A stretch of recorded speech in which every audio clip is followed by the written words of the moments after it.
KSRTCയിൽ സ്ത്രീകൾക്കുള്ള സൗജന്യ യാത്രാ പദ്ധതിയുടെ പ്രയോജനം കോതമംഗലം ഡിപ്പോയിലും തിങ്കളാഴ്ച മുതൽ ലഭ്യമാകും. 29 ഓർഡിനറി സർവീസുകളാണ് ഇവിടെയുള്ളത്. വിനോദസഞ്ചാര കേന്ദ്രമായ മൂന്നാർ കൂടാതെ എറണാകുളം, കട്ടപ്പന തുടങ്ങിയ റൂട്ടുകളും ഇതിൽ ഉൾപ്പെടും. പദ്ധതിയുടെ ഉദ്ഘാടനം തിങ്കളാഴ്ച രാവിലെ ഡിപ്പോയിൽ നടക്കുമെന്ന് അധികൃതർ അറിയിച്ചു. UDF സർക്കാരിന്റെ തെരഞ്ഞെടുപ്പ് വാഗ്ദാനങ്ങളിലൊന്നായ KSRTC ബസ്സിലെ സൗജന്യ യാത്രാ പദ്ധതി തിങ്കളാഴ്ച മുതൽ യാഥാർത്ഥ്യമാവുകയാണ്. കോതമംഗലം KSRTC ഡിപ്പോയിലെ ഓർഡിനറി ബസ്സുകളിലും ആദ്യ ദിവസം മുതൽ സ്ത്രീകൾക്ക് സൗജന്യമായി യാത്ര ചെയ്യാനാകും. ഇവിടെ ആകെയുള്ള സർവീസുകളിൽ പകുതിയിലധികവും ഓർഡിനറി ബസ്സുകളാണ്. 47 സർവീസുകളാണ് ആകെയുള്ളത്. ഇതിൽ 29 എണ്ണവും ഓർഡിനറിയാണ്. എറണാകുളം റൂട്ടിലും മൂന്നാർ റൂട്ടിലും കട്ടപ്പന റൂട്ടിലും ഓർഡിനറി ബസ്സുകൾ ഓടുന്നുണ്ട്.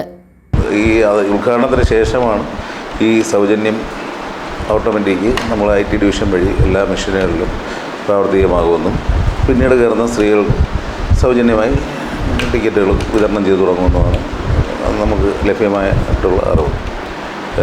അന്നേ ദിവസം ഇവിടെ കോതമംഗലം ഡിപ്പോയിൽ നമുക്ക് ഏതാണ്ട് 29ഓളം ഓർഡിനറി സർവീസുകൾ ഇവിടെ ഉണ്ട്.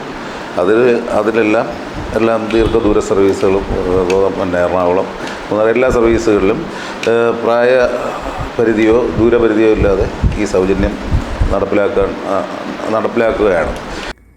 സൗജന്യ സർവീസ് ആരംഭിക്കുന്നതോടനുബന്ധിച്ച് തിങ്കളാഴ്ച പ്രത്യേക ചടങ്ങ് ഡിപ്പോയിൽ നടത്തും. ഷിബു തെക്കുംപുറം MLA പദ്ധതിയുടെ ഉദ്ഘാടനം നിർവഹിക്കും. തിരുവനന്തപുരത്ത് നടക്കുന്ന ഉദ്ഘാടന ചടങ്ങിനോടൊപ്പം ബഹുമാനപ്പെട്ട കോതമംഗലം MLA ശ്രീ ഷിബു തെക്കുംപുറം അവർ ഇവിടെ ഈ കോതമംഗലം ഡിപ്പോയിൽ ഉദ്ഘാടന ചടങ്ങ് നിർവഹിക്കാമെന്ന് ഏറ്റിട്ടുണ്ട്. സൗജന്യ യാത്രയെ താല്പര്യത്തോടെയാണ് സ്ത്രീ യാത്രക്കാർ കാത്തിരിക്കുന്നത്. തീർച്ചയായിട്ടും നല്ല കാര്യമാണ്. സ്ത്രീകൾക്ക് ഒരുപാട് ഉപകാരപ്രദമാണ്. പിന്നെ പൈസ ഇല്ലാത്തവർക്കും നല്ലൊരു ഉപകാരപ്രദമാണ്.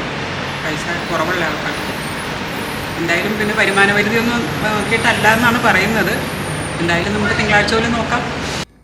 GTV news, Kothamangalam.